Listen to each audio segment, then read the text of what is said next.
దినం దేవుని వాక్యాన్ని మనం టైటిల్ ఏమని మనం చెప్పుకున్నామంటే, మంచి వారికి దేవా మేలు చేయుము.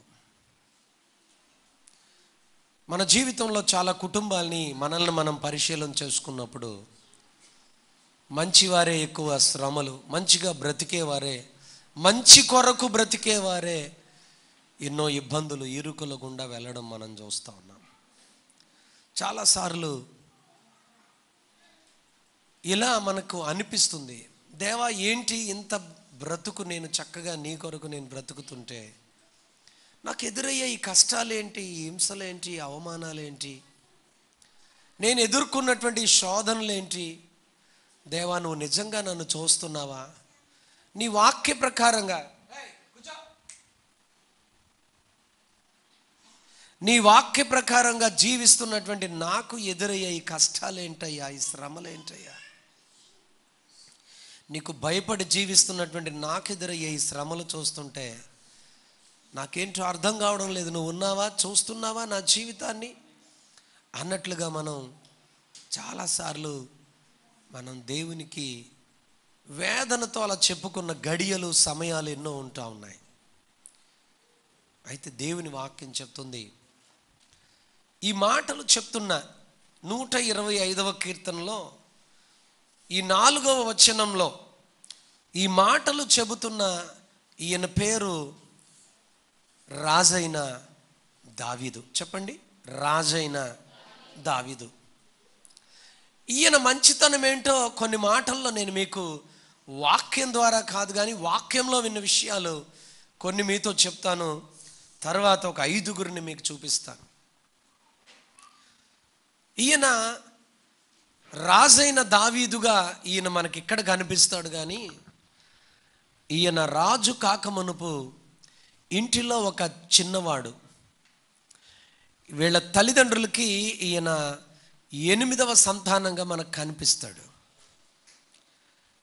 అన్నదమ్ములందరూ జాబ్స్లో ఉంటారు, వాళ్ళందరూ ఎత్తరులట, వారందరూ ఎంతో సౌందర్యంగా ఉన్నారట, బలవంతులట. వాళ్ళ ఫాదర్ వాళ్ళందరికీ ఏం చేశాడంటే బాగా చదివించి వాళ్ళందరినీ కూడా ప్రయోజకులుగా చేసి చక్కగా ఉద్యోగ ఏర్పాట్లో సైన్యంలో మరి చక్కని సిపాయిలుగా, అధికారులుగా వారిని వాళ్ళ డాడీ చేశాడు.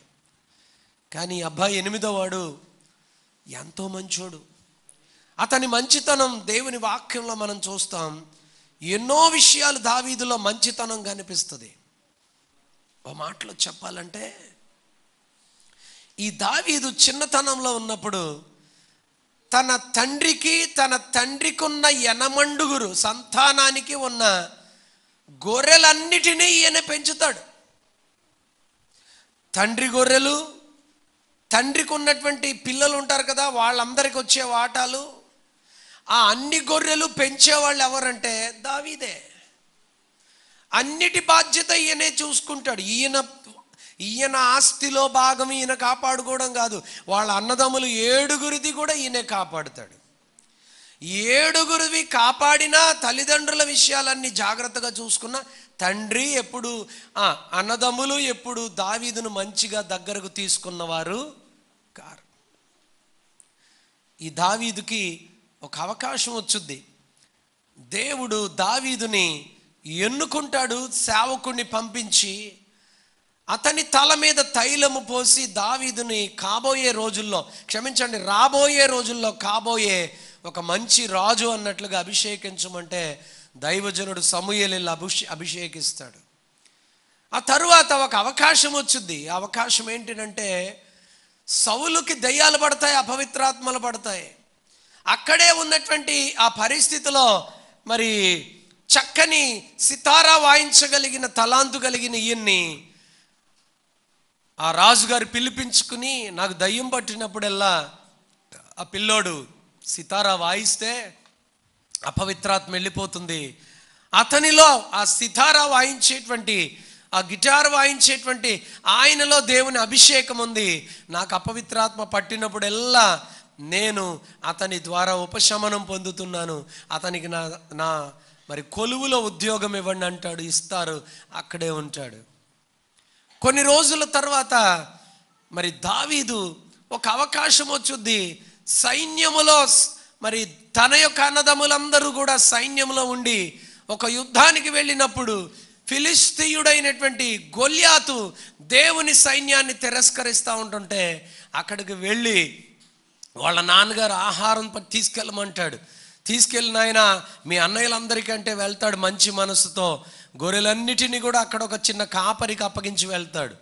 వెళ్ళినప్పుడు అన్నదమ్ములందరూ చూసి, ఎరా మా ఆస్తి అంతా నీ చేతికి మా నాన్న అప్పగిస్తే అదంతా వదిలిపెట్టేసి ఆ అడవిలో ఆ ఎడారిలో వదిలేసి వచ్చేసావా అని చెప్పి అన్నదమ్ములందరూ అతన్ని కష్టపెడతారు.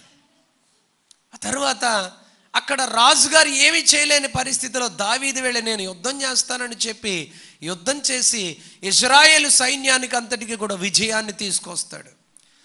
అక్కడ అన్నదమ్ములు నిందించారు.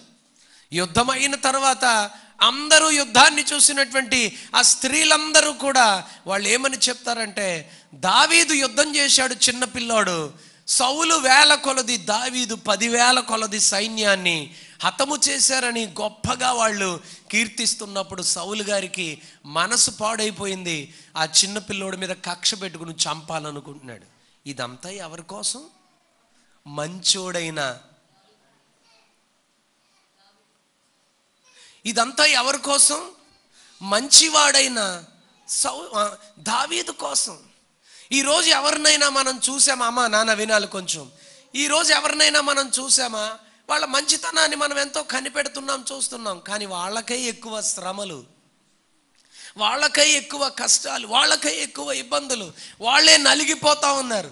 వాక్యం చెప్తా ఉంది, దావీదు అంటా ఉన్నాడు, చాలా వేదనతో దావీదు ఉన్నాడు, యెహోవా మంచి వారికి మేలు చెయ్యయ్యా.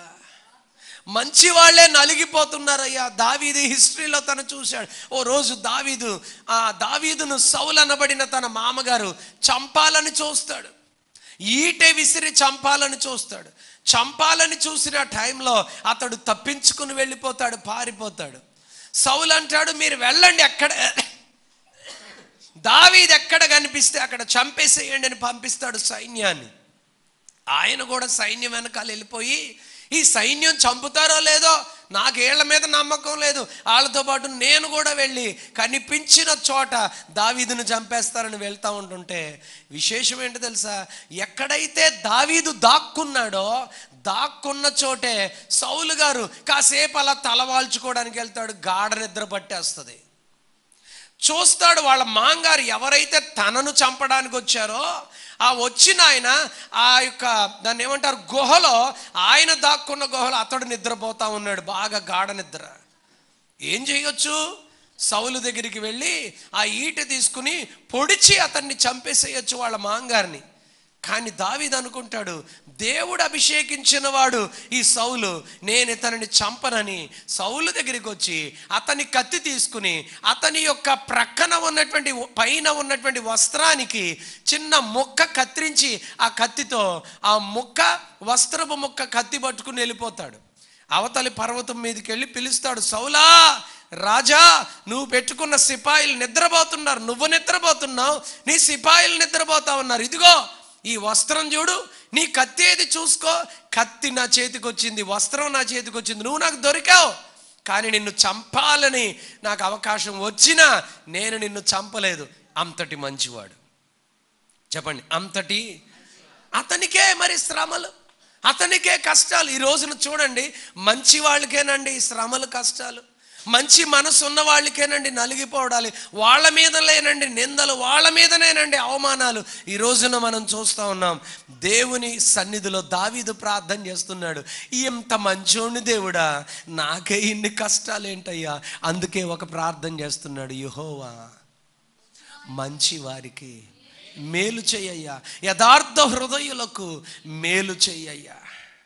డబ్బులు ఖర్చు అయిపోయేది వాళ్ళకే, ఆస్తి తరిగిపోయేది వాళ్ళకే, ఇబ్బందులు కలిగేది వాళ్ళకే, దెబ్బలు తగిలేది వాళ్ళకే, అవమానించబడేది వాళ్ళకే. కానీ దావీదు చేసే ప్రార్థనలో అర్థం ఉందంటారా లేదా? చెప్పాలి మీరు, దావీదు చేసే ప్రార్థనలో అర్థం ఉందంటారా లేదా? దేవా, ఇంత మంచితనంగా బ్రతుకుతున్న నాకు నీవు మేలు చేయవా? చెప్పండి, మేలు చేయవా? ఈరోజు దేవుడు మేలు చేసేవాడా? నువ్వు ప్రార్థించినప్పుడు నువ్వు దేవునికి ఇలా దావీదులాగా ప్రార్థన చేయగలిగితే, దేవా ఈ మంచివానిగా నీ కొరకు బ్రతుకుతున్న నాకు నువ్వు మేలు చేయి తండ్రి అంటే, దావీదుకు దేవుడు మేలు చేసే చూపించాడు. ఆ రాజుగారు తనను చంపాలనుకున్న మాంగారు తన కూతుర్ని కూడా పెట్టి దావీదును చంపించాలని ప్లాన్ చేశాడు. నా కూతురు విధవరాలు అయిపోయినా పర్వాలేదు, కానీ నా అల్లుడు మాత్రం బ్రతకూడదు. ఆమెను కూడా, అమ్మా ఇంట్లోకి వస్తాడు కదా నీ భర్త, ఎలా వేస్తావో వేసేయి, చంపేసేయి అంటే, ఆ మీకాలు కూడా దావీదును అంతగా సరిగ్గా చూసేది కాదు. అలాంటి పరిస్థితుల మధ్యలో దావీదు ప్రార్థన, యెహోవా మంచివారికి యథార్థ హృదయులకు మేలు చేయి ప్రభా. ఈ ప్రార్థన మీరు చేయగలరా? ఈ ప్రార్థన మీరు చేయాల్సిన అవసరత ఉంటే చేస్తారా? ఈరోజు అలాంటి ప్రార్థన మనం చేయాలి. హల్లెలూయా. 5 మంచివారిని చూపిస్తాను. వారు కూడా అలాగే దేవుణ్ణి అడిగారు, దేవుడా ఏంటయ్యా ఇంత మంచి బ్రతుకు మాకు ఇచ్చావు, ఇంత మంచిగా మీ కొరకు బ్రతుకు మాకు ఇచ్చావు, మాకేనేంటయ్యా ఈ కష్టాలు, మాకేనేంటయ్యా ఈ శ్రమలు అని మంచివారు 5 దేవుణ్ణి అడిగారు. మీతో నేను చెప్తాను, దేవునికి స్తోత్రం చెప్పండి. కానీ ముందుగా కొన్ని వచనాలు మీకు చూపించాలని ఆశపడుతున్నాను. చూడండి ఒకసారి. ప్రసంగి గ్రంథం 9వ అధ్యాయం 2వ వచనంలో ఇట్లా రాయబడింది. లోకం ఏమనుకుంటున్నారో తెలుసా? లోకం ఇలాగే అనుకుంటున్నారు, ప్రసంగి అనుకుంటున్నట్లుగానే, ప్రసంగి తన మాటల్లో చెప్తూ ఉన్నట్టుగానే లోకం కూడా ఇలాగే అనుకుంటున్నారు. ఏమనుకుంటున్నారో తెలుసా? 2వ వచనం, సంభవించునవన్నీ అందరికీ ఏకరీతిగానే సంభవించును, నీతిమంతులకును దుష్టులకును, మంచివారికిని పవిత్రులకును అపవిత్రులకును, బలులు అర్పించు వారికిని బలులు అర్పింపని వారికిని గతి ఒక్కటే. మంచివారికి ఎలాగునో పాపాత్ములకును అలాగుననే తటస్థించును, ఒట్టు పెట్టుకుని వారికి ఎలాగునో ఒట్టుకు భయపడు వారికిని అలాగుననే జరుగును అని లోకం అనుకుంటుంది. ఎలా అండి? మంచోళ్ళకి ఎలాగో చెప్పండి, చెడ్డవారికి కూడా అంతే. నీతిమంతులకు ఎలాగో దుష్టులకు, అపవిత్రులకు ఎలాగో పవిత్రులకు, బలులు అర్పించే వారికి ఎలాగో అర్పించని వారికి, పాపాత్ములకు ఎలాగో మంచి వారికి, అలాగే ఒట్టుకు భయపడే వారికి ఎలాగో, నేను ఒట్టు పెట్టుకోనని మంచిగా బ్రతికే వారికి అందరికీ ఎలా వస్తుందంట? అంతా చెప్పండి, అంతా ఒకటే అన్నట్టు. వింటున్నారా? ఈరోజు లోకంలో అలా కనిపిస్తుంది, కానీ దేవుడు అన్నవాడు ఉన్నాడు. చెప్పాలి, ఈ లోకంలో మనకు అలా కనిపిస్తుంది, కానీ ప్రసంగి కనిపించినట్లుగా మనకు కూడా దేవుడు అన్నవాడు ఉన్నాడు. ఆమెనండి, దేవుడు అన్నవాడు ఉన్నాడు. ఆయన ఏం చేస్తాడో తెలుసా? మంచి వారికి మేలు చేస్తాడు. కానీ కనిపించేది మాత్రం ఎలా కనిపిస్తుందంటే, నేను దేవుడికి భయపడినా ఇంతే, భయపడకపోయినా ఇంతే, దొంగిలించినా ఇంతే, దానం చేసినా ఇంతే, అపవిత్రతలో ఉన్నా ఇంతే, నేను పవిత్రుడిగా బ్రతికినా ఇంతే అని లోకం అనుకుంటున్నారు. కానీ చూసే దేవుడు ఖచ్చితంగా, చెప్పాలి, చూసే దేవుడు ఖచ్చితంగా ఉన్నాడు. ఆయన మంచి వారికి మేలు చేయడానికి సజీవుడు. కానీ మంచివారు నలిగిపోతున్నారండి, కానీ మంచివారు బాధపడుతున్నారండి, మంచివారు ఎన్నో ఇబ్బందుల పాలవుతున్నారండి. ఓ మాట మీతో చెప్తాను, దేవుడు మంచివారికి ఏం చేస్తాడో ప్రసంగిలో ఉన్నాం కాబట్టి అక్కడ ఒక వచనం చదువుతాను చూడండి. ప్రసంగి గ్రంథం 3వ అధ్యాయం 3-4 వచనాలు చూడండి. ప్రసంగి గ్రంథం 3వ అధ్యాయం 3-4 వచనాలు చదవండి. ఇజ్ ఇట్ 1 minute 2వ అధ్యాయం 26వ వచనం చూడండి. 2వ అధ్యాయం 26వ వచనం ప్లీజ్. ప్రసంగి గ్రంథం 2వ అధ్యాయం 26వ వచనం, ఎలయనగా దైవ దృష్టికి మంచివాడుగా ఉండవానికి దేవుడు జ్ఞానమును, తెలివిని, ఆనందమును అనుగ్రహించును. చాలు, దైవ దృష్టికి మంచివాడుగా ఉండవానికి దేవుడు జ్ఞానమును, తెలివిని, ఆనందాన్ని ఇస్తాడు. దేవునికి స్తోత్రం. చెడ్డవాళ్ళకు కూడా జ్ఞానం ఉంటుంది, చెడ్డవాళ్ళకు కూడా తెలివి ఉంటుంది, చెడ్డవాళ్ళకు కూడా సమస్తం కలుగుతుంది. కానీ వాళ్లకు కలిగినది వాళ్ళకి సంతోషాన్ని, చెప్పండి, వారికి కలిగేది వారికి సంతోషాన్ని ఇవ్వదు. ఓ దొంగోడు ఎంతో దోచేసుకున్నాడు. ఆ దోచేసుకున్న వాడికి ఒకటే భయం, ఎవడైనా వచ్చి నన్ను చూస్తున్నాడేమో, ఎవడైనా దగ్గరికి వస్తా ఉన్నాడు అనుకోండి, వీడు నా గురించే వస్తున్నాడేమో. వింటున్నారా? ఆ దొంగోడికి ఒకటే భయం. ఏంటి ఆ భయం? నేను దొంగిలించాను, ఎవరైనా నన్ను పట్టుకుని శిక్షిస్తారేమో. కానీ మంచివాడిగా భయం ఉండదా? ఎవరైనా వస్తుంటే రండి అని పిలుస్తాడు. ఆమేన్. కానీ దొంగోడు పిలుస్తాడా? చెప్పాలి నాకు. కానీ దేవుని వాక్యం చెప్తుంది, మంచి వారికి దేవుడు మేలు చేస్తాడు. యథార్థ హృదయులకు ఆయన మేలు చేస్తాడు. మంచి వారికి ఆయన తెలివి, జ్ఞానము, ఆనందాన్ని ఆయన కలుగు చేస్తాడు. దేవుడికి స్తోత్రం చెప్పగలరా?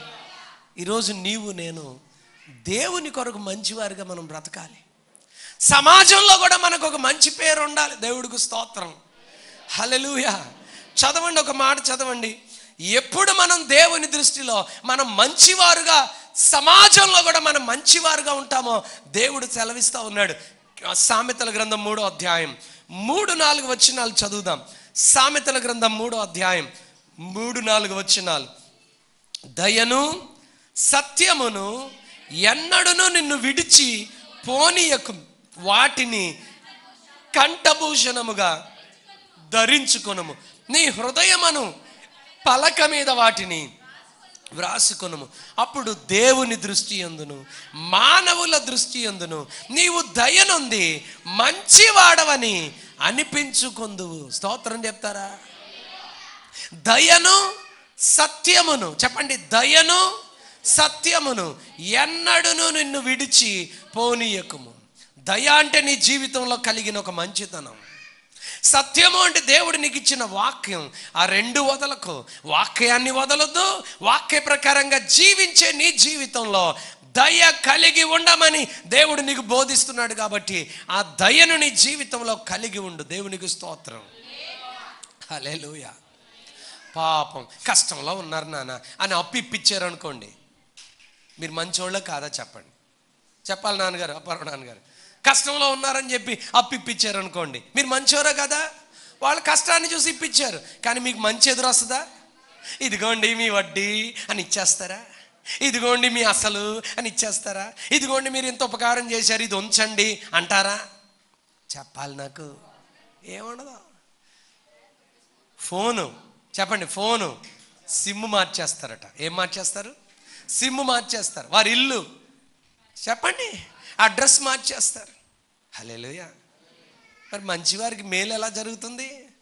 ఆ వడ్డీ ఎవరు కడుతున్నారు తెలుసా? ఉన్నాయి, చెప్పండి.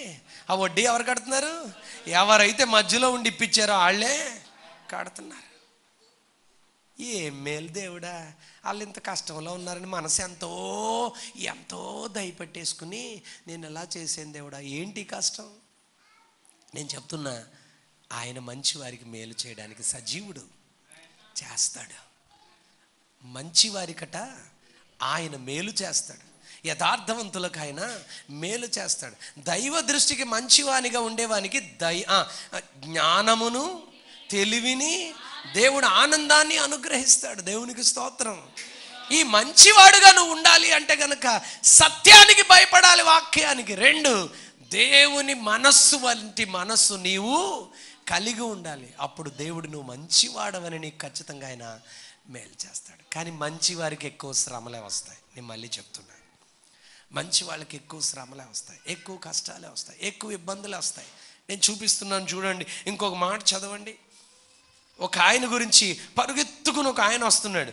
ఆయనను చూసి దావీదు గారు ఏమంటున్నారు తెలుసా? చదవండి, 2వ సమూయేలు 18వ అధ్యాయము. 2వ సమూయేలు నోట్స్ రాస్తున్నారు. 2వ సమూయేలు 18వ అధ్యాయం. దావీదు ఆయన గురించి చెప్తా ఉన్నాడు. 2వ సమూయేలు 18వ అధ్యాయం 27వ వచనం చదవండి నాన్నగారు. 18:27 2వ సమూయేలు చదవండి. కావలివాడు మొదటివాడు పరుగెత్తుట చూడగా వాడు సాదోకు కుమారుడైన అహీమయస్సు అని నాకు తోచుచున్నది అనినప్పుడు రాజైన దావీదు, వాడు మంచివాడు, శుభవర్తమానము తెచ్చుచున్నాడని చెప్పాను. దేవుడికి స్తోత్రం. నువ్వు మంచివాడవైతే ఎవరైనా నిన్ను చూడగానే, నువ్వు దూరంగా ఉండగానే నీ గురించి ఏం చెప్పుకుంటారో తెలుసా? ఆడు మంచోడండి, ఆడు హాని చేసేవాడు కాదు, వాడు ఏదన్నా వచ్చాడు అంటే మన ఇంటికి మంచి సమాచారమే. చాలా మాట చెప్పండి. ఏమన్నాడు వస్తున్నాడు చూసారా, ఆడొచ్చి వాడు ఎలా అడుగుతాడు చూడండి, ఆ వచ్చి వాడు ఎలా అంటాడు చూడండి నన్ను. ఎందుకంటే రాగానే వాడు ఏంటో వీళ్ళకి బాగా తెలుసు, రాగానే వీళ్ళు ఏమనుకుంటున్నారో వాడు అదే అడుగుతాడు, అలాగే అంటాడు. కానీ ఈరోజు దూరం నుంచి ఒకడు పరుగెత్తుకుంటూ వస్తున్నాడట, కావలివాడు పరుగెత్తుతూ వస్తూ ఉంటుంటే పరుగెత్తుతూ వస్తున్నటువంటి కావలివాడిని చూసి అక్కడ ఉన్నటువంటి సిపాయి అంటున్నాడు, ఏమండే ఒకడు పరుగెత్తుకుని వస్తున్నాడు దావీదు గారు మీ దగ్గరికి. ఎవరు? అతడు అహీమయస్సు. ఓకేరా, అతడు నా దగ్గరికి పరిగెత్తి వస్తున్నాడు, అతడు నాకే ఆపద తీసుకురాడు, అతడు నాకే ప్రమాదం తీసుకురాడు. అతడు ఎవడో తెలుసా? మంచివాడు అని చెప్పాడు. దేవునికి స్తోత్రం. ఈరోజు నిన్ను చూడగానే లోకం మంచివాడని చెప్పగలగాలి. నిన్ను దేవుడు చూడగానే ఈ బిడ్డ నా బిడ్డ, ఈ బిడ్డ మంచిది, ఈ బిడ్డ మంచివాడు అని నీ గురించి నా గురించి చెప్పాలి. దేవునికి స్తోత్రం కలుగునుగాక. నీ గురించి మంచి చెప్పాలి, కానీ నీ లక్షణాలు బయట చెప్పి వారు నిన్ను అవమానించేలాగా ఉండకూడదు. స్తోత్రం చెప్పండి. ఇవాళ మంచి కొరకు చచ్చినా పర్వాలేదు, కానీ చెడు కొరకు మాత్రం బ్రతకూడదు.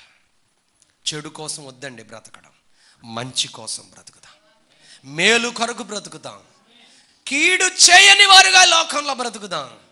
దేవుడు అంటున్నాడు, నీకు జ్ఞానమును, తెలివిని, ఆనందాన్ని, మంచితనాన్ని నీవు కలిగిన దానికి నేను మేలు చేస్తాను. హల్లెలూయా. అహిమయస్సును చూసి మంచివానిగా అతని గూర్చి రాజు చెప్తా ఉన్నాడు. దేవునికి స్తోత్రం. 2వ దినవృత్తాంతాలు 24వ అధ్యాయం 15-16 వచనాలు చూడండి. 2వ దినవృత్తాంతాలు 24వ అధ్యాయం 15-16 వచనాలు చూడండి. అక్కడ యెహోయాదా గురించి చెప్తున్నాడు. ఎన్నో వచనం చెప్పాను బిడ్డ? 15-16 చూడండి. యెహోయాదా దినములు గడిచిన వృద్ధుడై చనిపోయెను. అతడు చనిపోయినప్పుడు 130 ఏండ్లవాడు. అతడు ఇశ్రాయేలీలో దేవుని దృష్టికిని తన ఇంటి వారి దృష్టికిని మంచివాడై ప్రవర్తించెను గనుక జనులు దావీదు పట్టణమందు రాజుల దగ్గర అతన్ని పాతి పెట్టిరి. యెహోయాదా అనేవాడు ఇజ్రాయేలు రాజు. అమ్మా అతడు చనిపోయాడు. ఏ వయస్సులో చనిపోయాడు? 130 ఏళ్ళు బ్రతికాడు. చెప్పండి, ఎన్ని సంవత్సరాలు బ్రతికాడు? 130 years బ్రతికాడు. మోషేయే 120. మోషే ఎన్ని సంవత్సరాలు బ్రతికాడు? 120. ఈయన ఇంకొక 10 ఏళ్ళు ఎక్కువ బ్రతికాడు. ఇతడు బ్రతికి చనిపోయినప్పుడు, వృద్ధుడుగా చనిపోయినప్పుడు అతని దగ్గరికి వెళ్ళి, వృద్ధాప్యంలో చనిపోయిన ఆయన దగ్గరికి వెళ్ళి వారు మాట్లాడుకుంటున్నారు. ఏమని మాట్లాడుతున్నారు తెలుసా? యెహోయాదా అనబడిన ఈయన రాజుగా మంచిగా అతడు జీవించాడు. ఇతడు దేవుని దృష్టికిని, చదవండి అక్కడ, దేవుని దృష్టికిని తన ఇంటి వారి దృష్టికిని మంచివాడై ప్రవర్తించెను. నువ్వు ఊరందరికీ మంచోడువే, మరి మీ ఆవిడ్ని అడుగు ఒకసారి.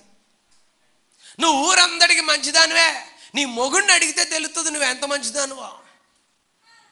వాక్యం చెప్తుంది, దేవుని దృష్టికి నువ్వు మంచివాడుగా ఉండాలి. నీ భర్త దృష్టికి, భార్య దృష్టికి, పిల్లల దృష్టికి కూడా ఎలా ఉండాలి? చెప్పండి, ఎలా ఉండాలి? మంచోడుగా ఉండాలి. ఏమండి, మింగడానికి మెతుకులు లేవట, కానీ ఏముందంట మీసాలకి కుర్చీలో కూర్చుని ఇలా సవరదెత్తా ఉంటాడు. ఎవరికి కావాలరా నీ మీసాలకి? ఇంట్లో మాత్రం ఏమివ్వడా? చెప్పండి, ఇంట్లో మాత్రం ఏమివ్వడా? అంత ముద్ద పెట్టడు. నాకు తెలిసిన ఆయన ఇప్పుడు లేడు, చచ్చిపోయాడండి. మీకు తెలియదు అతని పేరు అప్పారావు. ఏం పేరు చెప్పండి? ఏం పేరు చెప్పండి? నాన్నగారు కాదు, నాకు తెలిసిన అప్పారావు. స్తోత్రం చెప్పండి. నేను తెలియని పేర్లని అప్పారావు అంటాను, కానీ ఈ పేరు నిజంగా అప్పారావు అతని పేరు. స్తోత్రం చెప్పండి. అప్పారావే. అప్పారావు గురించి మంచి పేరేంటో తెలుసా? ఆయన ఒక షాప్లో పనిచేసేవాడు. షాప్లో ఇంచుమించుగా 15 మందికి పైగా పనిచేసేవారు. ఎంతమంది? 15 మందికి పైగా పనిచేసేవారు. 15 మంది సోమవారం రాగానే అప్పారావు కోసం కామెంట్లు చేసేవారు. ఎవరి కోసం? అప్పారావు కోసం కామెంట్లు చేసేవారు. సోమవారం, ఆదివారం సెలవు, పనులు ఉండవు, షాప్స్ ఉండవు. సోమవారం పనిలోకి వెళ్ళాడు, షాప్కి వెళ్ళాడు. షాప్లో వెళ్ళగానే అప్పారావు కడుపు పొడి పెద్దది ఉండేది. అప్పారావు కడుపు అనండి, చెప్పండి వాళ్ళు. అప్పారావు కడుపు ఎలా ఉండేది? సైజు పెద్దగా ఉండేది. అప్పారావు కడుపు పెద్దగా ఉండడం చూసి కామెంట్లు ఎలా ఉండేవి తెలుసా? నిన్న బావ అప్పారావు ఉన్నాడా, మంచి కోడి తెచ్చి ఉంటాడు, మంచి బిర్యానీ చేసి ఉంటాడు. అప్పారావు మంచి వంట కూడా వచ్చలే, స్తోత్రం చెప్పండి. అప్పారావు బాగా బిర్యానీ చేసి ఉంటాడు, అప్పారావు కోడి తెచ్చుకుని ఉంటాడు. బహుశా మా అక్కకు కూడా పెట్టకుండా, మా అక్క పిల్లలకు కూడా పెట్టకుండా దాకా ఒళ్ళోనే కాళ్ళ మధ్యలో పెట్టుకుని ఆ వండుకున్న పలావ్ అంతా, కూర అంతా ఒక్క ముడుసు కూడా లేకుండా తినేసి ఉంటాడు అనేవారు. కారణం ఏంటి తెలుసా? పొట్ట కోసం కాదు, అతని బుద్ధి అలాంటిది. ఏం బుద్ధి? ఆయనే వండుతాడట, ఆయనే అన్ని తయారు చేస్తాడట. సండే ఇక వాళ్ళ ఆవిడికి ఏముండదో చెప్పండి? సండే వాళ్ళ ఆవిడికి ఏముండదో, పిల్లలకి ఏముండదో. ఈయన తినేసిన తర్వాత మీకు తెలుసు కదా, మంచి సైజు ముక్కలు ఉంటాయి, లెగ్లో రకరకాలుగా ఉంటాయి కదా, ఆ ముక్కలన్నీ ఇలా ఏరుకుని కంచంలో వేసేసుకుంటాడట. తిన్నంత తింటాడంట, ఆ తర్వాత దాకెత్తాడట. అందులో ఏముండదు? ఓట.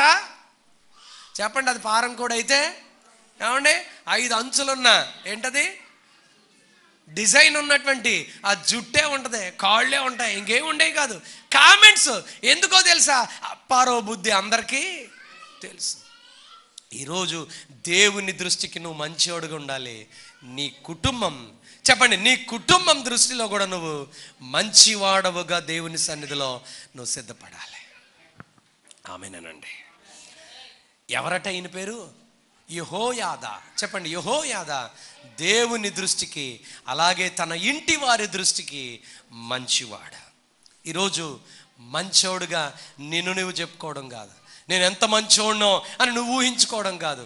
దేవుడు నిన్ను చూసి, నా కొడుక, నా కూతురు వినాలి, నువ్వు మంచిదానవే, నువ్వు మంచివాడవని ప్రభు చెప్పగలగాలి. నువ్వు మంచివాడవయ్యా అని ప్రభుని నిన్ను చూసి చెప్పగలగాలి. సమాజం కూడా నీ మంచితనాన్ని చూసి దేవుని ఘనపరచాలి. హల్లెలూయా, హల్లెలూయా అనండి ఒకసారి, హల్లెలూయా. ఇంకో మాట చదువుతారా? సామెతల గ్రంథం 15వ అధ్యాయం 3వ వచనంలో ప్రభు అంటా ఉన్నాడు.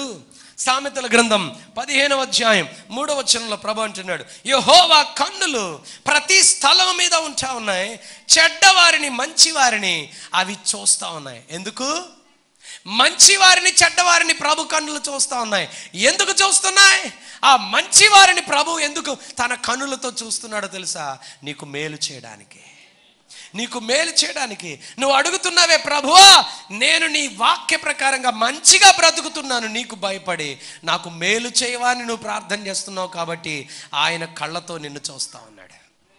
నీకు జ్ఞానం ఇస్తాడు, నీకు తెలివిస్తాడు, నీకు ఇంకేమిస్తాడు? ఆనందం ఇస్తాడు. దేవునికి స్తోత్రం కలుగునుగా. అందుకే చూస్తూ ఉన్నాడు. స్తోత్రం చెప్పండి. కానీ ఈరోజు మంచిగా బ్రతికే వారికి, అమ్మా నాన్న, మంచిగా బ్రతికే వారికి ఆరంభంలో చాలా శ్రమలు వస్తాయి, స్టార్టింగ్లో చాలా శ్రమలు వస్తాయి, చాలా ఇబ్బందులు కలుగుతాయి. కానీ ఆ మంచితనాన్ని ఎప్పుడు నువ్వు వదిలేస్తావని సాతానుడు, ఆ మంచితనాన్ని నువ్వు ఎప్పుడు వదిలేస్తావా అని సాతానుడు ఏం చేస్తాడో తెలుసా? అలా దాడి చేస్తాడు. నీకు ఎంత శ్రమ వచ్చినా, ఎంత ఇబ్బంది కలిగినా, ఎంత శ్రమలో ఇబ్బందిలో నువ్వు నలిగిపోతున్నా, దేవుని దృష్టిలో మంచివాడవుగా ఉన్న నీవు, సమాజము దృష్టిలో, నీ కుటుంబం దృష్టిలో మంచివాడుగా ఉన్న నీవు, నీ మంచితనాన్ని ఎప్పుడూ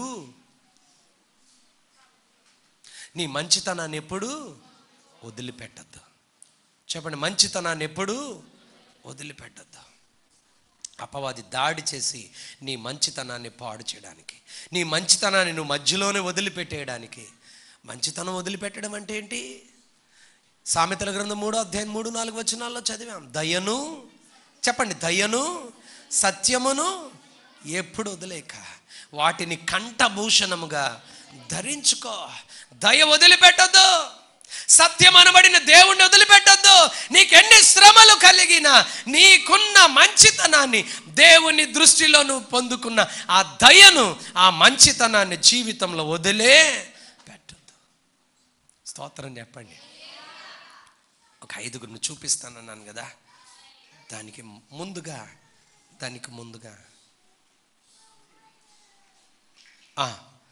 దాన్ని మీకు చెప్పాలని ఆశపడుతున్నాను. చదువుదాం. మొదటిది, నేను మొట్టమొదట యోసేపు గురించి చెప్పాలనుకున్నాను. ఎంత మంచోడండి చెప్పండి. యోసేపు గురించి చెప్పాలనుకున్నా. చెప్పండి మీరే, ఎంత మంచోడండి చెప్పండి. ఎంత మంచోడండి చెప్పండి. యోసేపు ఎంత మంచోడండి. పాపం చేయడానికి అవకాశం వచ్చిన, తన అన్నదమ్ములను తనను తీసుకెళ్ళి గోతులో పారేసిన ఏం బాధపడలా. తన అన్నదమ్ములు తనను తీసుకెళ్ళి ఇష్మాయేలీలకు అమ్మేసిన బాధపడ్డాడు, కానీ అతడు ఏమాత్రం కలవరపడలేదు. దేవుడు యోసేపును వదిలేశాడా చెప్పాలి. యోసేపును వదిలేశాడా? యోసేపు మంచితనాన్ని వదిలేశాడా? ఆవిడ గురించి నేను ఇలా చేస్తే ఎంత పని చేస్తుంది ఆవిడ, రాని నాకు ఒక అవకాశం, నేను ఈ చెరసాల్లోంచి బయటికి వెళ్ళిన తర్వాత దాన్ని మొక్కల కింద అనుకున్నాడా చెప్పాలి. మొక్కల కింద అనుకున్నాడా? అరే నా అన్నదమ్ములు అందరూ నేను చిన్నోడిని 11 ఇంత చిన్నోడి మీద అంత పెద్దోళ్ళు కక్ష కట్టి నన్ను గోతిలో పారేసి, నన్ను ఇష్మాయేలీయులకి 20 రూపాయలకు అమ్మేసి ఇంత ఘోరంగా చేశారు. నాకు రోజు రాబోతుంది, వస్తుందే, రాకుండా ఉంటుందా, వచ్చినప్పుడు ఆ సంగతి చెప్తానని చెప్పి ఆ 10 మంది మీద కక్ష పెట్టుకున్నాడా చెప్పాలి నాకు. ఈరోజు మన మంచితనాన్ని, ఎన్ని శ్రమలు నీ మంచితనానికి వచ్చినా ఆ మంచితనాన్ని మాత్రం వదిలిపెట్టకండి చెప్పండి. ఆ మంచితనాన్ని మాత్రం వదిలిపెట్టకండి. దేవుని దృష్టిలో నువ్వు మంచివాడమని అనిపించుకుంటే చాలు, దానికి దేవుడిచ్చే ప్రతిఫలం ఎంతో గొప్పగా ఉంటుంది. వదిలేశాడా దేవుడు ఏమన్నా చెప్పాలి నాకు. యోసేపుని ఏమన్నా వదిలేశాడా? రాజు అయిపోయాడు. అతడి దేశం కాదు కానీ పరాయి దేశంలో యోసేపే ప్రధాని మంత్రి అయి కూర్చున్నాడు. మీ మంచితనాన్ని బట్టి మీరు నష్టపోయి ఉండొచ్చు. మంచితనాన్ని బట్టి యోసేపటండి ఇంచుమించుగా 13 సంవత్సరాలు బాధపడ్డాడట. కమాన్ చెప్పండి. మంచితనాన్ని బట్టి యోసేపు ఎన్ని సంవత్సరాలు బాధపడ్డాడు నాన్నగారు చెప్పండి ఒకసారి. 13 సంవత్సరాలు యోసేపు బాధపడ్డాడట. అయినా బాధలో ఉండిపోయాడు. కానీ యోసేపు, అతడికి కలిగిన బాధను బట్టి యోసేపు ఏం చేయలేదు, మంచితనాన్ని 13 years చెప్పండి ఎన్ని సంవత్సరాలు, 13 సంవత్సరాలు యోసేపు వాళ్ళ తండ్రి ఇంటి నుంచి గోతులో పారేసి ఇష్మాయేలీలకు అమ్మేసిన దగ్గర నుంచి యోసేపు రాజుగా సింహాసనంలో కూర్చునే గ్యాప్ ఎంతో తెలుసా? 13 ఏళ్ళు బాధపడ్డాడు. కానీ యోసేపు 13 సంవత్సరాల్లో ఎప్పుడు తన మంచితనాన్ని వదిలిపెట్టలేదు. బ్రతుకుట క్రీస్తే చెప్పండి, చావైన మేలే చెప్పండి. బ్రతికితే దేవుడి పిల్లల్లాగా బతకాలండి. ఒకవేళ దేవుని పిల్లలుగా నువ్వు బ్రతుకుతూ మంచివాడిగా జీవిస్తూ ఉంటే, ఒకవేళ శ్రమ నీకు ఏదైనా ఎదురై, మరణమే నీకు ఎదురైతే చావనన్నా చద్దాం, కానీ చెడ్డవారిగా మాత్రం లోకంలో బ్రతకడానికి అవసరం నాకైతే లేదు, దేవుడికి స్తోత్రం అని ఎవరికి వారు నిర్ణయించుకోవాలి. చెప్పండి, ఎవరికి వారు నిర్ణయించుకోవాలి. ఎన్ని సంవత్సరాలు నాన్న యోసేపట చదవండి.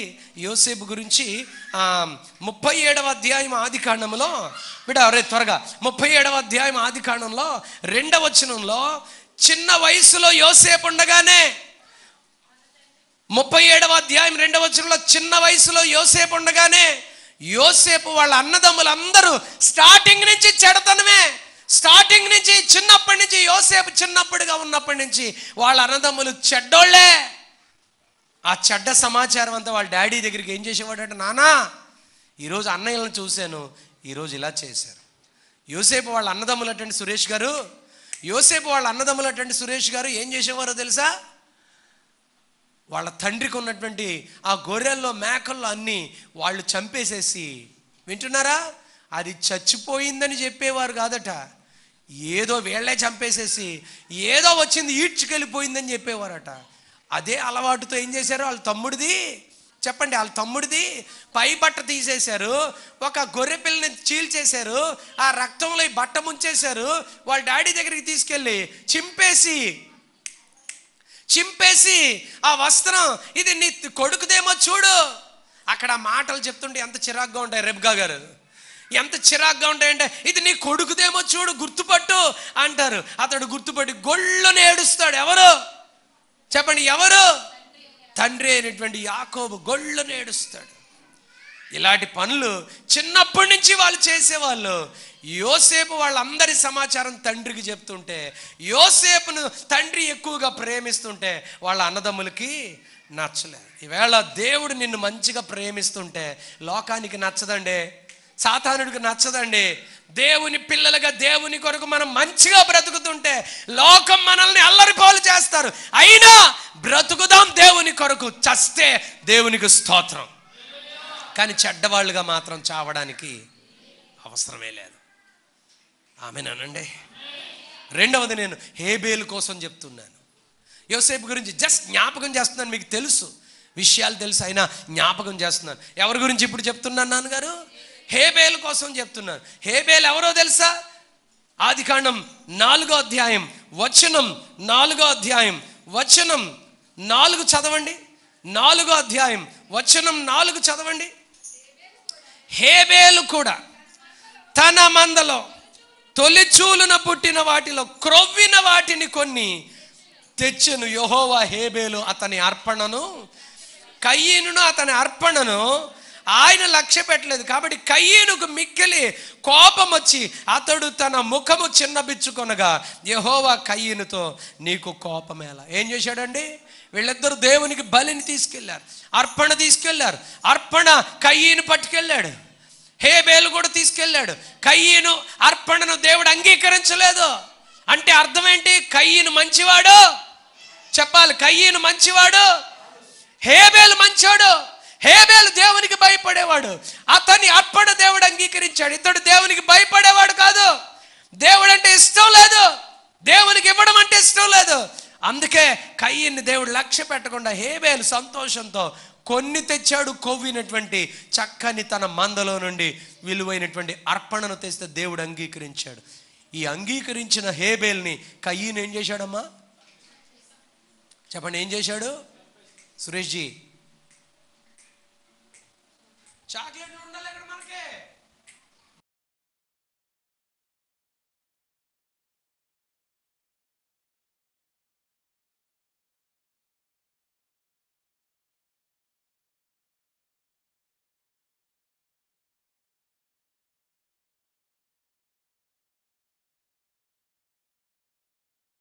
పంచిపెట్టి తింటాం ఇందులో. స్తోత్రం చెప్పండి. నిద్రపోకండి. ఆదివారం సన్నిధికి వచ్చే ముందు కొంచెం త్వరగా నిద్రపోవాలి. శనివారం 11-12 గంటల వరకు ఫోన్ చూసుకుని ఆ కబుర్లు ఈ కబుర్లు, వీళ్ళ కాళ్ళకి ఫోన్లు, అప్పుడే పనిలోకి జనాలను సెట్ చేయడానికి వెళ్ళడాలు, ఇవన్నీ ఏం చేయాలి? ఆపేయాలి. ఆదివారం వచ్చేటప్పుడు అందుకే శనివారం ఖాళీ ఇచ్చారు కదా నాన్న. స్తుతి తల్లి, థ్యాంక్ యూ జీజస్. ఆదివారం గుడికి వస్తుందని శనివారం ఇచ్చేస్తారు ఆ పాపకి, ఆఫీసు సెలవు. స్తోత్రం అనండి. హల్లెలూయా. ఇక్కడ ఏమంటున్నారు? హేబేలు దేవునికి బలర్పించాడు. హేబేలు అర్పణ దేవుడు అంగీకరించాడు. కయీనుకి అది నచ్చలేదు. ఏం చేశాడు? కయీను వచ్చి కయీను హేబేల్ని చంపేశాడు. కానీ మీరు అనుకుంటున్నారు కయీను హేబేల్ని చంపేశాడు, పాపం ఆ మంచోడు అక్కడితో చచ్చిపోడు, ఏటి విలువ మంచోడైతే చంపేయబడ్డం అని అనుకుంటున్నారా? కయీను, క్షమించండి, హేబేలును చంపేశాడు. కానీ హేబేలు ఎక్కడున్నాడో వాక్యం ఎంత స్పష్టంగా చెప్పిందో చదువుదాం చూడండి. హెబ్రీలకు రాసిన పత్రిక, క్షమించండి, మత్తయి రాసిన సువార్త 23వ అధ్యాయం 35వ వచనం. మత్తయి రాసిన సువార్త 23వ అధ్యాయం 35వ వచనం చదవండి బిడ్డ. మత్తయి రాసిన సువార్త 23వ అధ్యాయం 35వ వచనం. అమ్మా, నీతిమంతుడైన హేబేలు రక్తము, ఆమెను చెప్పండి చాలు. హేబేలు దేవుడని ఏమని మాట్లాడాడు? చాలు చెప్పండి, చాలు. దేవుడు ఏమని పలికాడు? హేబేల్ని ఏమని చెప్పాడు? హేబేలు అంటలా, హేబేలు ముందు టైటిల్ ఇచ్చాడు. ఏమిటో టైటిల్ తెలుసా? హేబేలు అంటలా, నీతిమంతుడైన హేబేలు. Yes or no Nani? నీతిమంతుడైన హేబేలు.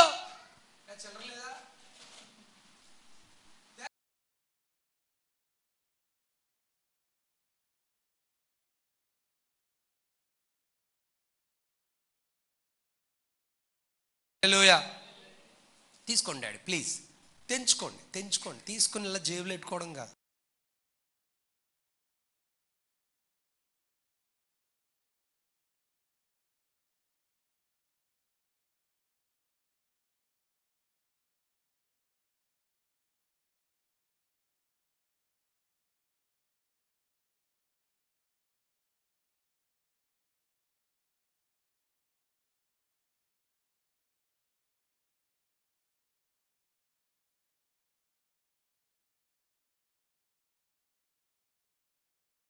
పరవనాన్న గారు మీకు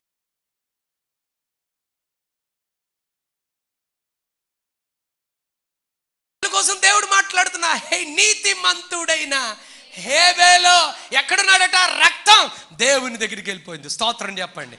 రక్తం అంటే ప్రాణం. చెప్పండి, రక్తం అంటే ప్రాణం. హేబేలు యొక్క ప్రాణం, హేబేలు యొక్క ఆత్మ దేవుని సన్నిధిలో ఉంది. స్తోత్రం చెప్పండి. చాలు, నీతిమంతుడని పేరు వస్తే చాలండి. నీతిమంతులకు ఏమంటాడో తెలుసా?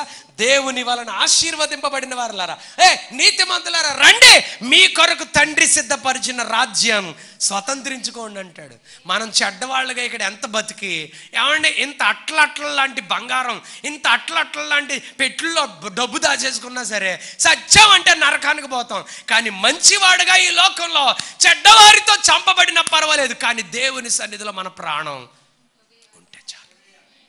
ఉంటే చాలు. చెప్పండి, ఉంటే చాలు. ఎక్కడుంటే చాలు? ఇక్కడ. చెప్పండి, ఇక్కడ దేవుని రాజ్యంలో ఉంటే చాలు. చంపబడిన వాళ్ళందరూ అలాగే చెప్పారు. షడ్రక్ మేషక్ అబేద్నెగో ఏమన్నారు తెలుసా? రాజా, మీకు సమాధానం చెప్పాల్సిన పని లేదు, నువ్వు చంపేస్తే మేము ఇక్కడ చచ్చిపోతే దేవుని దగ్గరికి మేము డైరెక్ట్గా వెళ్ళిపోతాం, మేము రెడీ అన్నారు. అంటే వాళ్ళ మాటల్లో ఉన్న అర్థం ఏంటి తెలుసా? మంచి వాళ్ళుగా దేవుని దృష్టిలో మేము ఉన్నాం, నీతిమంతులుగా ఈ భూమి మీద బ్రతుకుతున్నాం, చచ్చిపోయినా పర్వాలేదు ఆయన దగ్గరికి వెళ్ళిపోతాం. కానీ నువ్వు చెప్పిన మాట చేసి చెడ్డవారిగా ముద్ర పొంది నరకానికి వెళ్ళడం మాకిష్టం. Thank you. చెప్పండి హల్లెలూయా. చదవండి ఇంకో మాట, రాజుల మొదటి గ్రంథం. అరే చిన్ని, ఒకసారి 2వ దినవృత్తాంతాలు 24వ అధ్యాయం 20వ వచనం చదవండి. 2వ దినవృత్తాంతాలు 24వ అధ్యాయం, 24వ అధ్యాయం 20వ వచనం చదువుతున్నారు బిడ్డలు. అప్పుడు దేవుని ఆత్మ యాజకుడగు యెహోయాదా కుమారుడైన జకర్యా మీదికి రాగా అతడు జనుల ఎదుట నిలవబడి, మీరెందుకు యెహోవా ఆజ్ఞలను మీరుచున్నారు, మీరు వర్ధిల్లరు, మీరు యెహోవాను విసర్జించితిరి గనుక ఆయన మిమ్మల్ని విసర్జించి ఉన్నాడని దేవుడు సెలవిచ్చుచున్నాడు అని. అందుకు వారు అతని మీద కుట్ర చేసి రాజు మాటను బట్టి యెహోవా మందిరపు ఆవరణము లోపల రాళ్ళు రువ్వి అతన్ని చావగొట్టిరి. ఏం లేదండి, మంచి మాట్లాడితే ఊరికి, చెప్పండి సత్యబాబు చెప్పమ్మా, మంచి మాట్లాడితే ఊరికి దూరం. చెప్పండి, మంచి మాట్లాడితే ఊరికి దూరం. అదే నువ్వు సోచి చెప్పేవనుకో, ఇంకా దగ్గర్రా, ఇంకా ఒళ్ళో కూర్చో, ఇంకా మీదెక్కు అంటారు. ఉన్నారు అందరూ. ఇంకా దగ్గర్రా, ఇంకా దగ్గరికి వస్తే మళ్ళీ మన ఇద్దరు మాట్లాడుకుంటున్నామని వాళ్ళకి కనపడిపోద్ది, ఇంకొంచెం దగ్గరికి వచ్చి జాయిగా చెప్పు అంటారు. అదే ఉన్నది ఉన్నట్టు చెప్పారనుకో, వస్తారా దగ్గరికి? ఎరా ఎనోషా బాబుగా చెప్పండి, మంచి ఏదైనా చెబితే దగ్గరికి వస్తారా? ఎందుకని? మంచి చెబితే దగ్గరికి వస్తే పరలోకం వెళ్ళిపోతాం. మంచి చెబితే దగ్గరికి వస్తే మంచి అలవాటు అయిపోద్ది. అందుకని మంచోళ్ళ దగ్గరికి రానే వస్తే బాగుపడిపోతారు. ఈడెళ్ళి అక్కడే కూర్చుంటాడు, ఆడు రాపోయినా సరే ఆడు వస్తాడు ఇంకో గంటలో అనగా అక్కడే కూకుంటారు.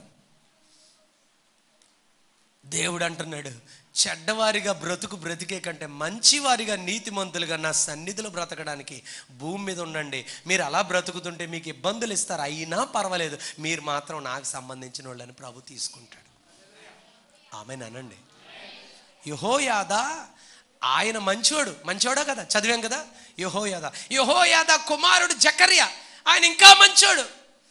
ప్రజలతో అన్నాడు, ఏమండే మా నాన్నగారు మంచిగా దేవుడి కోసం మా కుటుంబం కోసం బ్రతికేవారు, నేను అలా బ్రతుకుందని ఏంటండి మీరు దేవుని మాట ఆలకించకుండా? అదేం బతుకండి, బాగోలేదు మీ బతుకు అన్నారని చంపేశారు. ఏం చేశారు? తాగొద్దంటే చంపేస్తారండి.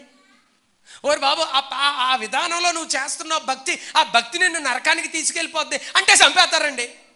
వీళ్ళకి ఇంకేం పని? మంచిగా బతకండ్రా బాబు అంటే తలుపేసేసుకుంటారు. అనండి ఒకసారి. ఒకరింటికి వెళ్ళాను, తలుపేసేసుకున్నారు కదా సత్య. మా సత్య కూతురికి నాకే తెలుసు. ఎక్కడ తలుపు కొట్టేస్తుంటే గుడికి వచ్చి దేవుని వాక్యం వినమంటావేమోనని పడుకుంది. అలాగే అంటే యేసు ప్రభు వాక్యం జరుగుతుంది, కేకేసి దేవుని వాక్యం వినిపించేస్తారో మరి ఇనేసామంటే ఈ వాక్య ప్రకారం జీవించేస్తాం, జీవించేసామంటే పరలోకం వెళ్ళిపోతాం అని దెయ్యంగాడు ఆళ్ళలో దూరి పడుకుంది. మధ్యాహ్నం 11 గంటలకు పడుకోవడం పెట్టి నీకు పోయే కాలం రాను. అన్నం వండుకోవద్దు, పిల్లలకి అన్నం పెట్టొద్దు. ఉన్నారు అందరూ. ఎన్నోసారి 11 గంటలకు మీ ఆవిడ పడుకుంటే ఎలా ఉంటారు? పీకును ఒకేలా అనిపిస్తుంది. ఎందుకంటే 11:30 క్యారేజ్ కూడా వస్తాడు కాబట్టి. మనం చేసే పెద్ద ఉద్యోగానికి 11:30కి ఏమవుద్ది చెప్పండి? క్యారేజ్ పెట్టేయాలి కాబట్టి పీకును ఒకేస్తాను అంటాడు. ఎక్కడ దేవుని వాక్యం వింటే బాగుపడిపోతావేమో, మంచివాడు అయిపోతావేమో, దేవునికి ఇష్టడు అయిపోతావేమో, నీతిమంతుడు అయిపోతావేమో, పరలోకం వెళ్ళిపోతావేమోనని సాతానుడు ఏం చేస్తాడు? నీ మంచితనాన్ని మధ్యలో వదిలిపెట్టడానికి ఏం చేశారండి? జకర్యాని రాళ్లతో కొట్టి చంపేశారండి. జకర్యా చెప్తున్నాడు, మీకు ఇది మంచిది కాదు, దేవుని ఆజ్ఞల్ని కట్టడల్ని మీరు అనుసరించడం లేదు, మారండి అని చెప్తుంటే వాళ్ళు మారిపోతారని సైతానుడు అవతలోళ్ళలో దూరి జకర్యాని చంపించేశారు. ఉన్నారు అందరూ. మీకు నమస్కారం, వాక్యం చెప్పొచ్చు కదా, తలకొట్టేసుకుంటున్నాడు ఎందుకు అనుకున్నారు? హల్లెలూయా చెప్పండి, అందరూ చెప్పండి హల్లెలూయా. ఎవరికైనా మంచి చెప్పండి. ఎవరు మంచిగా బతకండిరా. ఏటహ అత్మానం, భార్య భర్తలు అలా కొట్టుకుంటారు. ఏటహ మొగుడు పెళ్ళల్లా. క్షమించండి, నిన్న ఒక ఒక బిడ్డ, ఆయనకి పెద్ద వయసు వచ్చిన పిల్లలు ఉన్నారు. ఆయనకి చెప్పండి, ఆయనకి ఒక వయసు వచ్చిన పిల్లలు ఉన్నారు. వాళ్ళ అమ్మ నాన్న ఇంకా బతుకున్నారట. హల్లెలూయా చెప్పండి. ఎందుకు? ఆయనకి వయసు వచ్చిన పిల్లలు ఉన్నారు, వాళ్ళ అమ్మ నాన్న ఇంకా బతుకున్నారు. ఈయన ప్రార్థన అవసరత ఏంటో తెలుసా? దేవునికి మహిమ కలుగును గాక, మీ అందరికీ వందనాలు. ప్రార్థన అవసరత చెప్తున్నాడు ఆయన. దయచేసి ప్రార్థన చేయండి. నా చిన్నతనం నుంచి మా అమ్మ నాన్న కొట్టుకుంటారు, ఇప్పుడు నాకు పిల్లలు, ఇప్పుడు నా పిల్లలు కూడా పెద్దోళ్ళు అయిపోయారు, ఇప్పటికీ మా అమ్మ నాన్న కలిసి ఒకలాగా బతకడం లేదు. ఉన్నారు అందరూ కలిసి ఒకలాగా బ్రతకడం లేదు. దయచేసి ప్రార్థన. ఎవరు అడుగుతున్నారు? ఎదుగొచ్చిన పిల్లలు కలిగిన తండ్రి ఈయన్ని కన్నా తల్లిదండ్రుల కోసం ఏడుతున్నాడు. ఇంకా మా అమ్మ నాన్నకి సరిగ్గా బతకడం రావట్లేదు. మా నాన్న కొంచెం తాగుతాడు, మా అమ్మ కూడా కొంచెం తాగదు, కానీ తాగినట్టే తాగినోడుతూ ఉంటుంది. అందుకని ఇద్దరూ కలిసి తన్నేసుకుంటున్నారు. చూస్తుంటే మా పిల్లలు ఏడుతున్నారు, తాత మామ అలా కొట్టుకుంటారేటని. కొంచెం మా కొరకు ప్రార్థన. బుద్ధి లేదు. తాత మామ అయిన తర్వాత ఏం బతుకది అని అన్నాం అనుకోండి, వాళ్ళు గుడికి రారు. ఇంకా ఏం బతుకే అది, మంచిగా బతకండి అని అన్నాం అనుకో, వాళ్ళు చర్చికి రారు. స్తోత్రం చెప్పండి. తలుపేసేసుకుంటారు. హల్లెలూయా హల్లెలూయా అనండి. మా సత్య అనుకుంటుంది ఆన్లైన్లో వాళ్ళు ఇంటే ఉన్నాయి.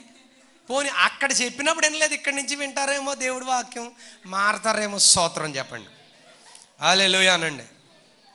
పెట్టి వినిపించు, ఆ మొక్క వినిపించు, మళ్ళీ కట్ చేసి స్టీఫెన్ నీకు వస్తే ఆవిడకే పెట్టు. స్తోత్రం చెప్పండి. హల్లెలూయా అనండి. ఎవరిని చంపేశారు చెప్పండి? యోసేపుని గోతులో పడేసి అమ్మేశారు.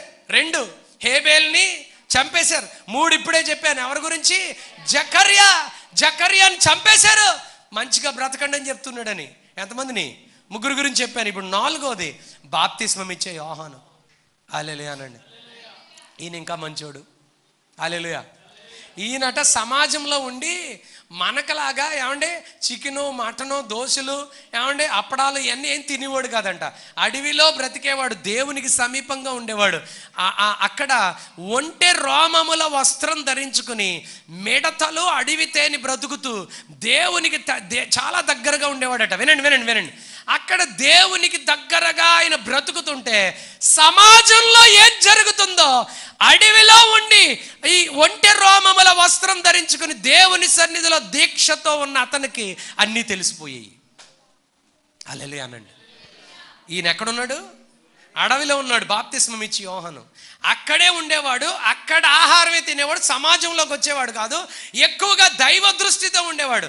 సమాజంలో ఏం జరుగుతుందో దేవుడు యోహానుకి అన్నీ చెప్పేసేవాడు.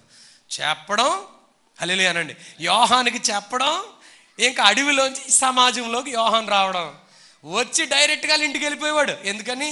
చెప్పినోడు ఎవడో చెప్పండి, దేవుడు చెప్పాడంటే 100% జరుగుద్ది, అది రైట్ అని చెప్పి డైరెక్ట్గా వెళ్ళి యు ఆర్ నాట్ రాంగ్ అనేవాడు.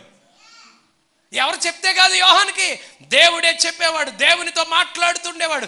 నిరంతరం దేవుని సన్నిధిలో దేవుని స్వరం వింటూ ఆయన స్వరాన్ని ప్రకటించేవాడు. డైరెక్ట్గా వెళ్ళి ఓ రోజున హేరోదుతో చెప్పాడు, ఏమయ్యా నీ ప్రవర్తన బాగలేదు, నీ తమ్ముడు పెళ్ళాన్ని ఉంచుకున్నావు, సమాజంలో ఏం తెలియట్లేదు, మీరు అంతఃపురములో ఉన్నారని, తలుపులు చాలా వేసుకుంటున్నారని, లోపల ఎక్కడో ఈ పాపం చేస్తున్నారని నీకు అనిపిస్తుంది, కానీ దేవుడి కంటికి నీ పాపం స్పష్టంగా కనిపిస్తుంది. నువ్వు తమ్ముడు పెళ్ళాన్ని ఉంచుకున్నావు, మంచిది కాదు అన్నాడు.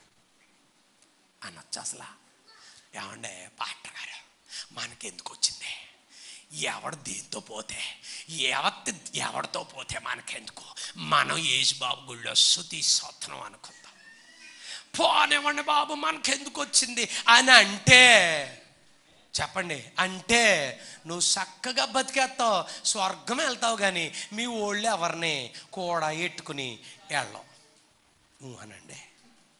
హేరోదు అంటున్నాడు, this is not a right life, ఇది కాదు. యోహాను చెప్తున్నాడు హేరోదుతో, ఇట్స్ రాంగ్ లైఫ్, స్టాప్ అని చెప్తుంటే హేరోదు కోపం వచ్చింది. ఇంతలో హేరోదు ఉంచుకున్న ఆవిడ కూతురికి పుట్టినరోజు వచ్చిందంట. రాదేటి పుట్టినరోజు, రాగానే డ్యాన్స్ వేసిందంట ఆ పిల్ల డ్యాన్స్ వేస్తే హేరోదు ముచ్చటైపోయి, చాలా బాగా డ్యాన్స్ వేసావు, మరి ఉంచుకున్న దాని కూతురు కదా, పిల్లకి ఎవడ ఎట్టడం అనండి, చెప్పండి రా.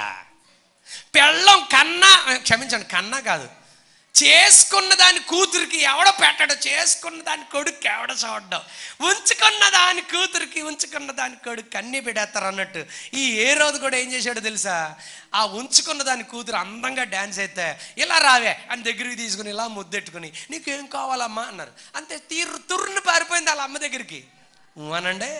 వాళ్ళ అమ్మ దగ్గరికి వెళ్తే వాళ్ళ అమ్మ అందే, మనకు అడ్డంగా ఒకడు ఉన్నాడు, ఆడెవడో బాప్తిస్మం ఇచ్చే యోహాను, ఆడి తలకాయ నరికేసి పళ్ళెంలో కానుక్కింది ఇమ్మని అడగమన్నది.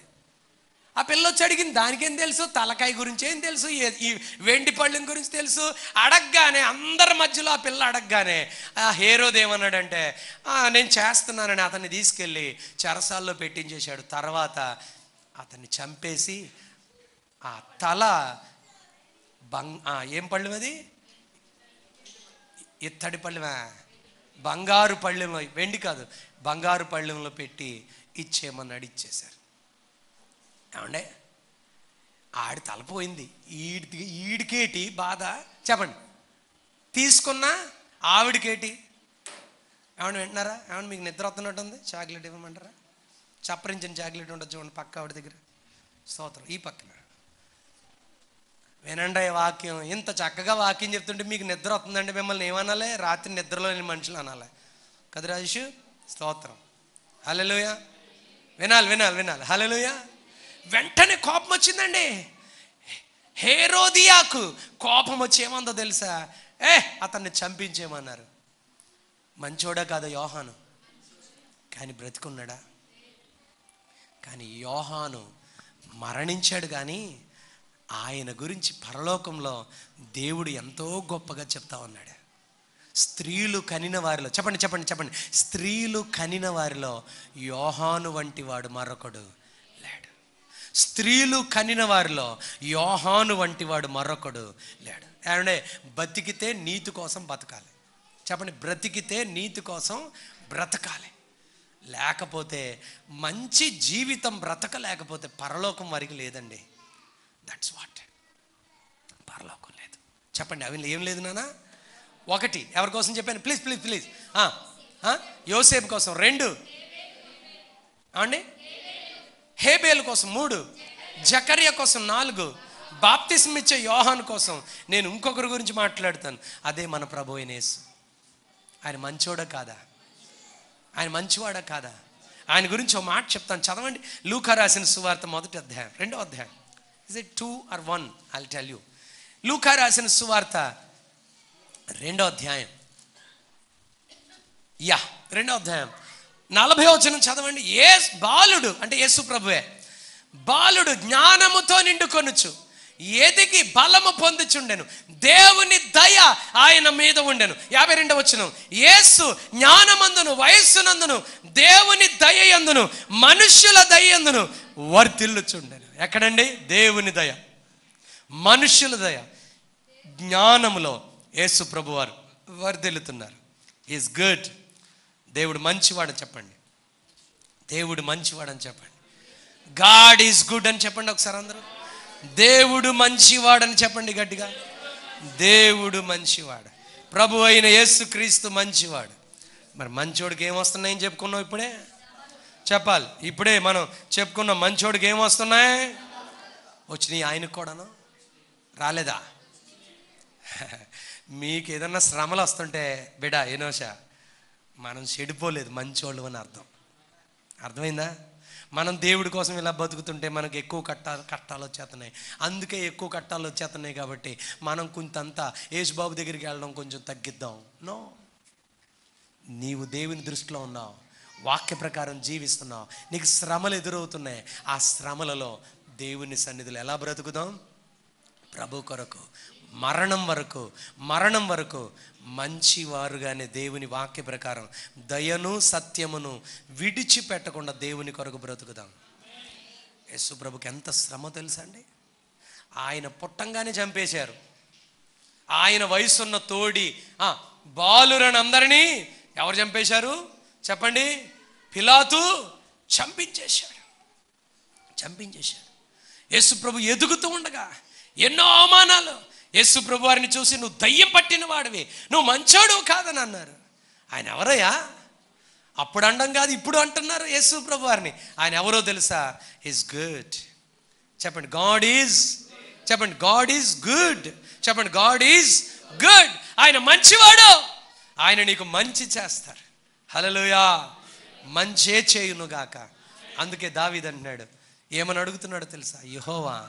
చెప్పండి, దావీదు అడుగుతున్నాడు ఎన్నో కీర్తన, 125వ కీర్తన 4వ వచనంలో, యెహోవా మంచి వారికి మేలు చేయయ్యా. మేము మంచోళ్ళుగా బ్రతుకుతుంటే ఎన్నో శ్రమలు వచ్చేస్తున్నాయి, ఎన్నో అవమానాలు వచ్చేస్తున్నాయి, ఎన్నో కృంగుబాట్లు వస్తున్నాయి, ఎన్నో దెబ్బలు తగులుతున్నాయి. ఎంతో మేము ఇదిగో అన్యుల ద్వారా రకరకాల పరిస్థితుల ద్వారా మేము వేదన పడుతున్నాం. దేవా మాకు మేలు చేయి తండ్రి అని ప్రార్థన చేయాలి. స్తోత్రం చెప్పండి.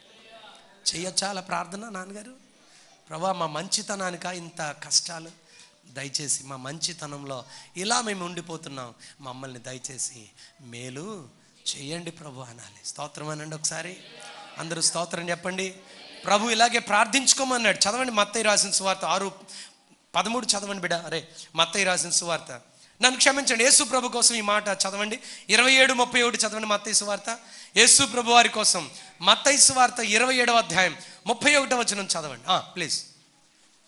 31, 32. 27, 31, 32 ప్లీజ్ కమ్. ఒరే చిన్ని 30 కూడా చదువుదాం.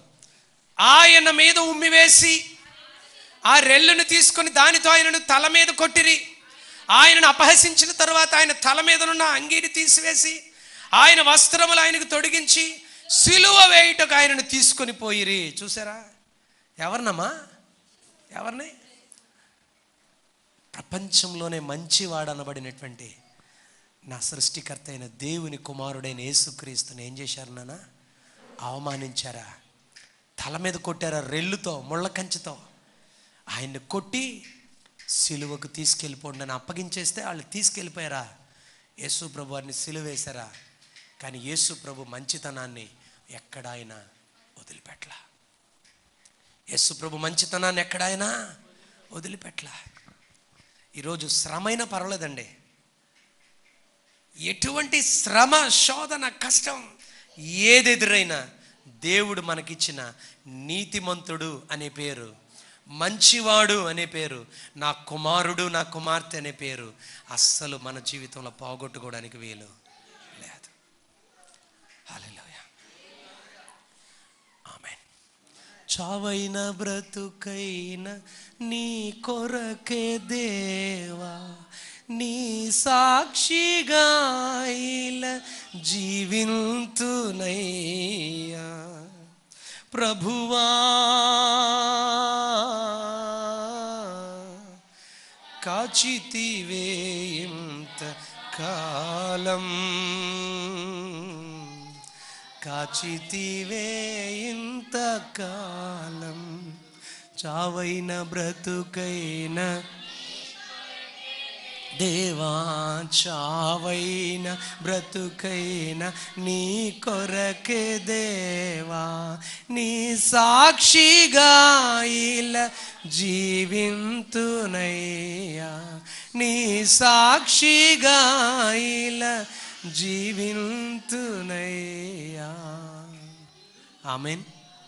ఎలా బ్రతకాలండి? దేవుని కోసం సాక్షిగా బ్రతకాలి. ఒక ఆయన అంటున్నాడు, నేను మంచిగా బ్రతుకుతుంటే నాకు మంచి రోజులు, మంచి పరిస్థితులు లేవు, అందుకే వాళ్ళకిలాగా నేను మారిపోతాను అంటున్నాడు. అప్పుడు దేవుని సన్నిధికి వెళ్ళాడట, దేవుని మందిరంలో కూర్చున్నాడట. వారి అంతమును గురించి ధ్యానిస్తుంటే దేవుడు వారిని కాలుజారు చోటే ఉంచాడు, నన్నైతే కాలుజారు చోట చేయి పట్టి నన్ను నడిపిస్తున్నాడని చెప్తాడు ఆయన. అందరూ కాలుజారు చోటే ఉన్నాం, వాళ్ళైతే కాలుజారు చోట ఉన్నారు, నీవైతే నేను కాలుజారు చోట ఉన్నా నన్ను మాత్రం నువ్వు ఎలా పట్టుకున్నావు? నీ కుడి చేత నన్ను పట్టుకున్నావని 73వ కీర్తనలో 21వ వచనంలో అనుకుంటూ ఉంటుంది, 23వ వచనంలో ఉంటుంది. దేవుడు నిన్ను నన్ను ఎలా పట్టుకున్నాడు తల్లి చెప్పండి? చెయ్యి పట్టుకొని, కుడి చేత నిన్ను నన్ను పట్టుకున్నాడు. ఆమెన్ చెప్పండి. కుడి చేత నిన్ను నన్ను ప్రభు పట్టుకున్నాడు. ఆయనే అంతము వరకు నడిపించును గాక. మేలు చేయక నీవు లేచి నిలబడి ఉండలేవయ్యా, ఆరాధించక నేను ఉండలేనయ్యా. యేసయ్యా యేసయ్యా యేసయ్యా యేసయ్యా, శీఘ్రమా యేసయ్యా, రిథమ్ ప్లీజ్. యేసయ్యా అందరూ యేసయ్యా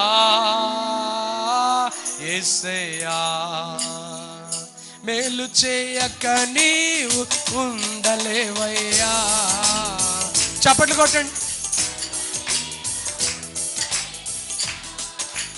అందరూ. మేలు చేయక నీవు ఉండలేవయ్యా, ఆరాధించక నేను.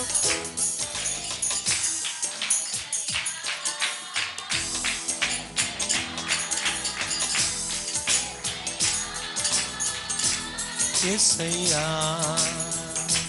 యేసయ్యా యేసయ్యా, ఆరాధించేవే నీదు హస్తములు తాకాయి నన్ను,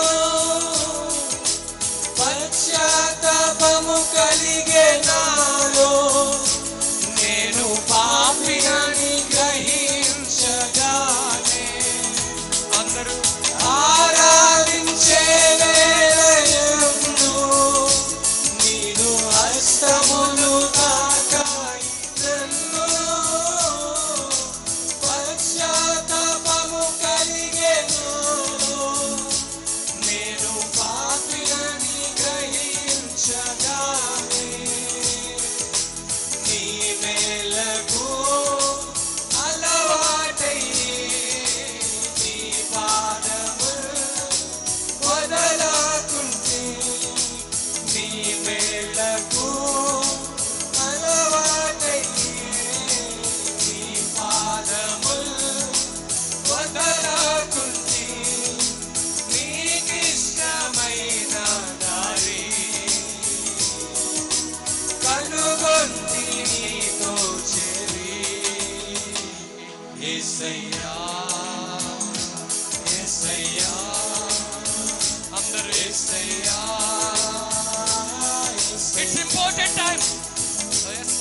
చెల్లించాలి. ఆరాధిద్దాం. yes lord, ఆరాధించక నేను ఉండలేనయ్యా, మేలు చేయక నీవు ఉండలేవయ్యా, ఆరాధించక నేను ఉండలేనయ్యా. పాపములు చేశాను నేను, నీ ముందర నా తల ఎత్తలేను, క్షమించగలిగే నీ మనసు ఓదార్చింది నారదనలో. పాపములు చేశాను నేను, నీ ముందర నా తల ఎత్తలేను, క్షమించగలిగే నీ మనసు ఓదార్చింది నారదనలో. నా హృదయము నీకో అంది, నీకు వేరై మనలేనని. నా హృదయము నీకు అంది, నీకు వేరై మనలేనని. అతిశయించెద నిత్యము నిన్నే కలిగున్నందుకు. యేసయ్యా పాడండి ఒక్క మాట, ఈ ఒక్క మాట పాడండి. యేసయ్యా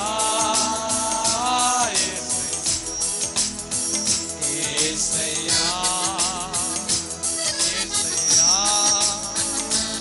యేసయ్యా.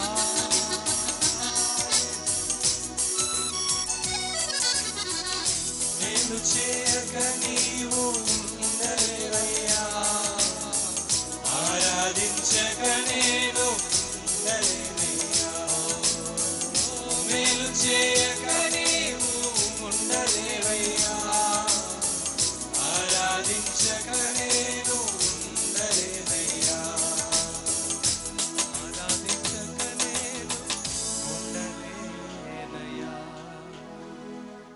ఒకసారి చేతులు ఎత్తుతారా? యెహోవా చెప్పండి. యెహోవా మంచి వారికి మేలు చేయయ్యా, మేలు చేయయ్యా. నేను రాసుకున్నాను కానీ చెప్పలేదు. నాబోతును చంపేశారు, నాబోతును రాళ్లతో కొట్టి చంపేశారు.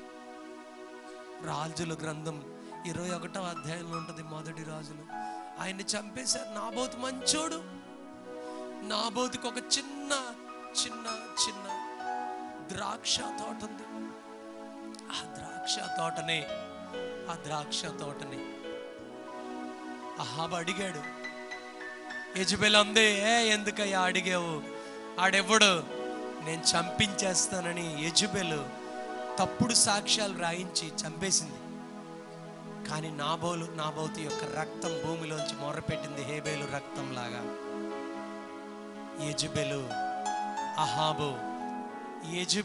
అహాబు నాబోతు రక్తం ఎలా భూమి మీద కాచి చచ్చిపోయాడో వాళ్ళ రక్తం కూడా కుక్కలు నాకేలాగా దేవుడు చేశాడు. కానీ నాబోతు చచ్చిపోయాడు, కానీ నీతిమంతుడుగా దేవుని రాజ్యంలో ఉన్నాడు. ఇవాళ ఎవరైనా మనల్ని చంపజూచినప్పుడు చచ్చిపోయినా ఇట్స్ ఆల్ రైట్, కానీ పరలోకంలో మనం ఉంటాం. కానీ భూమి మీద చెడ్డవారిగా మన ఇష్టానుసారంగా పాపం చేస్తూ, పాపపు ఆశలతో, పాపపు ఇచ్చలతో, చెడు స్నేహాలతో, చెడు సహవాసంతో, చెడు అలవాట్లతో చచ్చిపోతే నువ్వెంత బతికినా నరకానికి పోతావు. అక్కడి నుంచి బయటికి తెచ్చే దిక్కుండదు. అందుకే బ్రతికితే క్రీస్తు, చావైతే లాభం, మేలు అన్నట్టు పౌలులాగా, నాబోతులాగా, హేబేలులాగా బ్రతుకుదాం అని తీర్మానించుకుందాం. ప్రార్థన. ప్రభువా నీకు వందనాలు. Thank you Jesus. నీకు కృతజ్ఞతాస్తుతులు చెల్లిస్తాను. ఒక ప్రార్థన చేస్తున్నాం నాయన. పరలోక ప్రార్థనలో నువ్వు ఎలా అడగమన్నావు ప్రభా? కీడు నుండి తప్పించి మేలు చేయమని పరలోక ప్రార్థనలో 6వ అధ్యాయం మత్తయి సువార్త 13వ వచనంలో చెప్పావు ప్రభువా, కీడు నుండి తప్పించి, దుష్టుని నుండి తప్పించి మాకు మేలు చేయమని అడిగారు ప్రభువా. నాయన శిష్యుల ప్రార్థనలో, పరలోక ప్రార్థనలో, యేసయ్యా మేలు చేయండి మాకు. మా మంచితనం వల్ల ఎంతో నలిగిపోతున్నాం. మా మంచితనం ఇతరులకు మేలుకరంగా అనిపించడంలా, ఇతరులకు మా మంచితనం అలుసుగా అనిపిస్తుంది. అయినా దేవా, మా మంచితనం మేము వదలము నాయనా. చావైతే మేలే ప్రభా, బ్రతుకుతాం నీకోసమే ప్రభా అని నీకోసం బ్రతకడానికి మాకు సహాయం చేయండి. వచ్చిన బిడ్డలు దీవించండి, సంఘాన్ని బలపరచండి. సాక్ష్యం ఇవ్వడానికి బిడ్డలు సిద్ధంగా ఉన్నారు, కనికరించండి. చేసిన మేళ్లను బట్టి వందనాలు. అద్భుతం జరుగునుగాక, మహిమ మీకే కలుగునుగాక. కృపతో మమ్మల్ని బలపరచండి తండ్రి. 17 రోజులు గడిచిపోయినాయి నాయన. డిసెంబర్ మాసం ఇంకో 13 రోజులు మాకు మధ్యలో ఉన్నాయి తండ్రి. ఇంకా మమ్మల్ని బలపరిచి మీకోసం బ్రతకడానికి మా జీవితంలో తీర్మానించుకొని నీ రాకడ వరకు బ్రతుకుటకు సహాయం చేయండి. మాకున్న చెడు అలవాట్లు, చెడు ఆలోచనలు, చెడు తలంపులు, చెడ్డగా జీవించాలనే ప్రేరేపణ యేసు నామములో లయమగునుగాక. పరిశుద్ధాత్మదేవని అగ్నితో అభిషేకంతో కాల్చండి, కాల్చండి, కాల్చండి. మీకే మహిమ చెల్లిస్తూ యేసు పరిశుద్ధ నామమున ప్రార్థించి వేడుకొంచున్నాం తండ్రి. తండ్రి దేవుని ప్రేమ, యేసు ప్రభువారి కృప, పరిశుద్ధాత్మ దేవుని నిత్య సన్నిధి, సహాయం, సహవాసం ఇప్పుడు ఎల్లప్పుడు ప్రభువొచ్చు పర్యంతం నిరంతరం తోడుగా నడిపించను గాక. ఆమేన్. యేసు రక్తం జయం, యేసు రక్తం జయం, యేసు రక్తమే జయం. యేసు నామమునకు సంపూర్ణ విజయం కలుగును గాక. అపవాది క్రియలకు అనంత నాశనం కలుగును గాక. ఆమేన్. Praise the lord.